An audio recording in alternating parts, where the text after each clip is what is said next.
सभ्यतार develop करिताउ बा हिंदू संस्कृतिर सुंदर भाव में आम प्रचार प्रसार करिताउ। हमर परम पूज्य गुरुजी श्री श्री शांत चैतन्य महाराजंक ये होची वार्षिक पुण्यतिथि महोत्सव। आसतु आम आज ये महोत्सव विषय रे हमर यही महाराजंक आश्रम रे गीता पाठ बा अनेक किछि शिक्षणीय कार्यक्रम सब रही से विषय रे आमे जानिबा एवं स्कूल छात्र छात्री मानक मध्य किछि शिक्षा मध्य एठारे दिया जाउछि। ये होछि से आश्रम भगवानकर से दत्त मिस्त्री धरि पाखो पाखो आसी से पळे जाउछि। मैं ए विषय रे आश्रम विषय रे सारांश टे कथा हेबा साटी के परिचय देबे आ आश्रम विषय रे टे हम जानिया चाहू छी कार्यक्रम आ आश्रम विषय टे तथ्य रखिबे। हां मो नाम छी नरेंद्रनाथ मिश्र। टिगाली रु आसी बाबांकर अनेक आश्रम टिगाली रे बाबा प्राय 14-15 वर्ष आम निज घरे रहउतिले। आश्रम हला आश्रम सहित आम जड़ित थी। बाबा आम घर आनी आश्रम आमको रखिले सीठे आश्रम बड़ धरण बड़ा नुह बाबा किसी दिन रहा बाबा देह खराब है। बाबा एठू कलिंग हॉस्पिटल गले तापर देह टे भल होती से प्रज्ञान स्वामी की लाइन रे से फरेन नु आसिले आसला पर बाबा तांकर सब शक्ति प्रज्ञान स्वामी की शिष्य हेले मध्य बाबा को गोटाई बिछना शुए गोटाई थाली रे भी खाए। आमर गुरुजी होउचंती अच्युतानंदर एक अवतार। अच्युतानंद ए पंचसखा मानक मध्य जो अच्युतानंद का अवतार टिगाली आश्रम हेची अच्युतानंद एही किछि दिन तपस्या कर पिंकराली रे एबे भी आश्रम अछि। हां अच्छा ठीक अछि आगे हम जीवासी ठीक महाकालेश्वर मंदिर प्रतिष्ठा है भारतर साधु मान एठी करिछ। ठीक सबुदिन 10:30 रु गोटाई भितर गोटा 14 फुट लंबर नाग आसिकरी से लिंगे गुड़े हो आठे जिते शिष्य अच्छा ब्राह्मण खंडायत तसा जितक शिष्य से माने शिव पूजा परम पूज्य गुरुजी श्री श्री 1008 श्री शांत चैतन्य महाराज विषय टिके जानिबा कहीं 1008 ये तो एक सांख्यिक संख्या किंतु कहीं ये लेखा अच्छे से विषय आम टे आलोचना रखा आगे आम टे जानवा से 1008 कहीं साधु पाखे अच्छे से विषय से 1008 परंपरा अनुसार जो नंबर जोटा सिंबल से 1008 प्रथम तांकर आरंभ होता शिवानंद सरस्वती शिवानंद पठेले शिवानंद पुरुजी को पाख शिवानंद पाखुर शिवानंद पुरुजी से शिवानंद पुरुजी को पाखे ये सब सिद्धि लाभ करी अनुमति आम गुरुजी बहुत बड़ा पावरफुल तार उदाहरण देवी आमर जन गुरु भाई तार ब्रेन डेड हो जाता डाक्तर कटक मेडिकल घोषणा कले ये मरीज किंतु सेटा 2003 मसीहा कार्तिक मास बड़ एकादशी रे से आमको डाकी सांगे आम गाँ को जाइए सही हमको महामृत्युंजय मंत्र 11 जन को 108 जप करले से फूलटा जेन जप सरी से उठिक बसला से लोक 18 वर्ष बंचला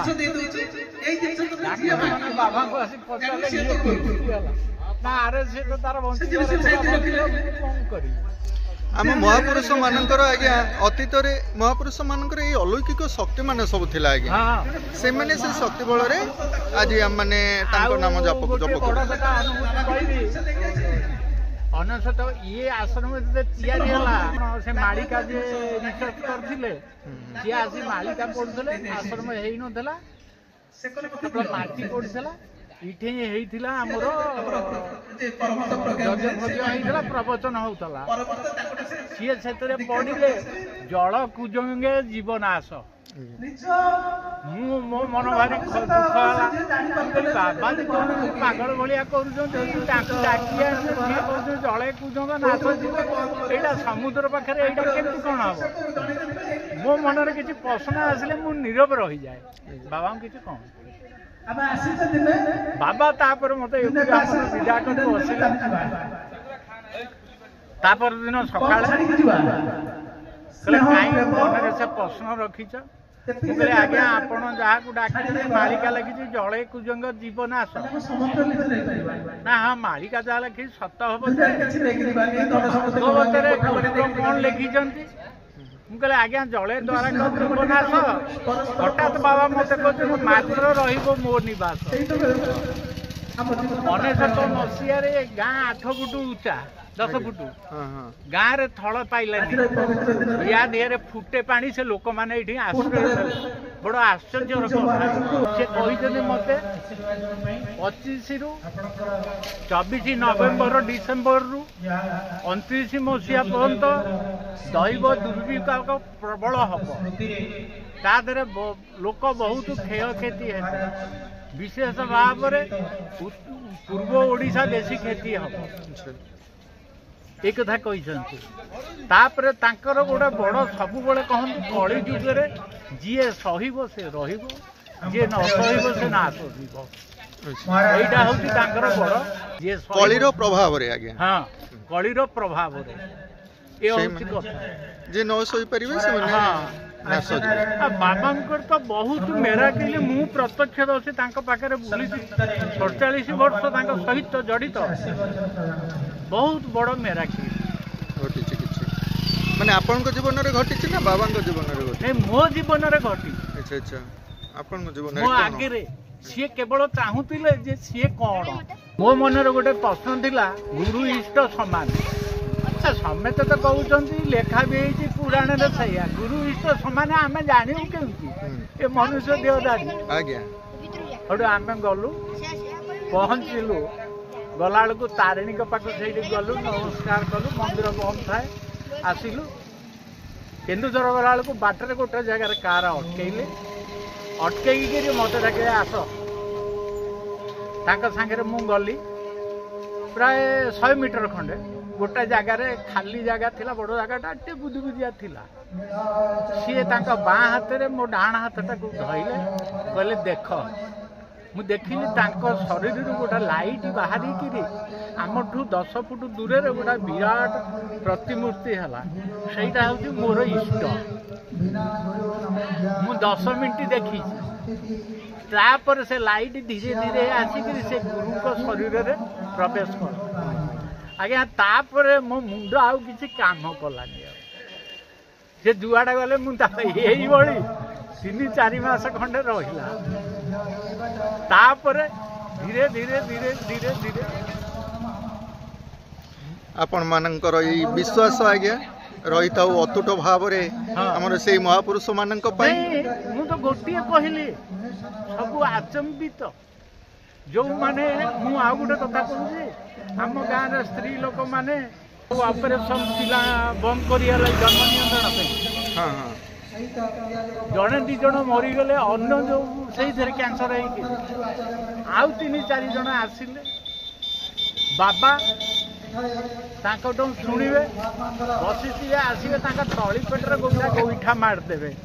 ସିଏ ଲୋକମାନେ ମଧ୍ୟ ଆଜି ପର୍ଯ୍ୟନ୍ତ ଭଲରେ ଅଛନ୍ତି ମାନେ ଗୋଇଠା ମାରିଦେଲେ ମଧ୍ୟ ଭଲ ହେଇଯାଉ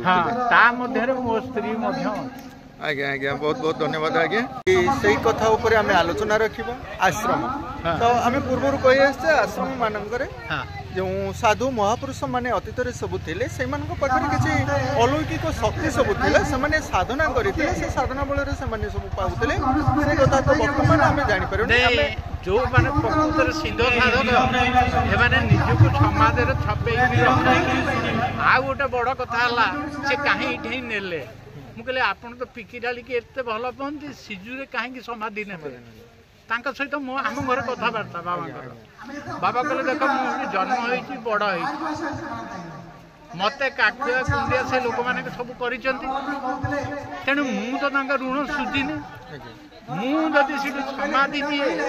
ସେମାନେ ଯଦି ମୋତେ ଆସି ଦର୍ଶନ କରିବେ ତାଙ୍କର ସବୁ କାର୍ଯ୍ୟ ହେଇଯିବ ଆଚ୍ଛା ସିଜୁ ଗାଁରେ ଜଣଙ୍କର ଝିଅ ବାହାଘର ହଉନଥିଲା ସେ ବାବାଙ୍କୁ କହିଥିଲା ହଠାତ୍ ବାବା ବସିଛନ୍ତି ସେ ଆସିଲେ ଦର୍ଶନ କରିବାକୁ ଏଇ ସିଜୁ ଗାଁରେ ବାବା କହିଲେ ତୁମର ଝିଅର ପୁନିଆ ଆସିଲାନି ତୁମେ ପଳା ସେଇଠି ତା ଝିଅ ବାହାଘର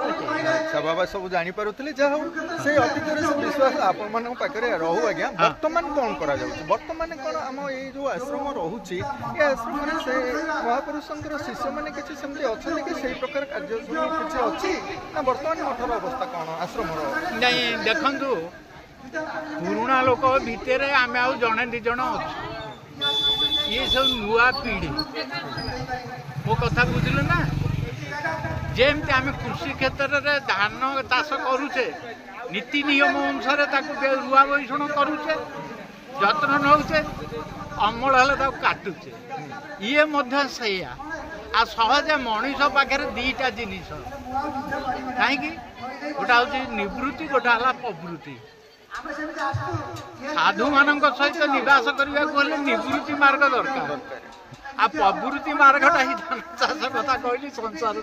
ନାଇଁ ନିଶ୍ଚିନ୍ତ ଆଜ୍ଞା ଆମେ ମଧ୍ୟ ଗୃହସ୍ଥ ଜୀବନରେ ଥାଇ ଜ୍ଞାନୀ ହେଇପାରୁଛେ ଆଜ୍ଞା ଏଇଟା ଅନେକ ଉଦାହରଣ ମଧ୍ୟ ଆମେ ଜାଣିଛେ ଭୀମ ଭୋଇଙ୍କ କଥା ମଧ୍ୟ ଆମେ ଜାଣିଛେ ତ ମୁଖ୍ୟ କଥା ହେଉଛି ସେଇମାନେ ଯେଉଁ ସବୁ କରୁଛନ୍ତି ବର୍ତ୍ତମାନ ଆମର ସାଧୁମାନେ ଯଦି ସେଇ ପ୍ରକାର କିଛିଟା ବି ଆୟୁର୍ବେଦିକ ସେବା ଯଦି ମଠ ଆଶ୍ରମମାନଙ୍କରେ ଯୋଗାନ୍ତେ ଆମ ଲୋକମାନେ ଯଦି ଉପକୃତ ହୁଅନ୍ତେ ତ ବହୁତ ଭଲ ହୁଅନ୍ତା ତ ଭାତୃତା ହଉ ସମାନତା ହଉ ଏ ସବୁ କିଛି ଆମେ ଜାଣିବା ଦରକାର ଏହା ଦ୍ୱାରା ଆମେ ଖୋଜିବା ତା ଦେହରୁ ବି ବାହାରିବେ ସେ ଲାଇନ୍ରୁ ବାହାରିବେ ଭଗବତ ଲାଇନ୍ ନ ଖୋଜିଲେ କେମିତି ମିଳିବ ଆଜ୍ଞା ଠିକ୍ ସମସ୍ତଙ୍କୁ ଏକାଠି କଲେ ତ ଖୋଜିବା ଆମେ ଖୋଜିବାକୁ ତ ଆସିଛୁ ଆମେ କିଛି ଜାଣିବାକୁ ଆସିଛୁ ଆଜ୍ଞା ସତ୍ୟର ମାଧ୍ୟମ ସତ୍ୟ କ'ଣ ଆଶ୍ରମ ମଠ ମନ୍ଦିର ଏହାର ସବୁ ସତ୍ୟତା ଜାଣିବାକୁ ତାଙ୍କର ଗୋଟା ବଡ଼ କଥା ଥିଲା ଯଦି ଆପଣ ତାଙ୍କ ପାଦ ଛୁଇଁଛନ୍ତି ଆପଣ ଶରୀର ଯେତେ ରୋଗ ଅଛି 3 ସେକେଣ୍ଡରେ ତାଙ୍କ ଶରୀରରେ ବାହାରିବ ଆଉ ମୁଁ ବି ଦେଖିଛି ତୁମେ ଭଲ ହେଇଯିବ ସେ ବେଳେ ବେଳେ ବି 6-7 ଦିନ ବି ଭୋଗନ୍ତି ବାବା ଭୋଗନ୍ତି ଆଚ୍ଛା ସେ ତାଙ୍କରି ଶିଷ୍ୟମାନଙ୍କ ପାଇଁ ଏ ସେବା ଯୋଗାନ୍ତି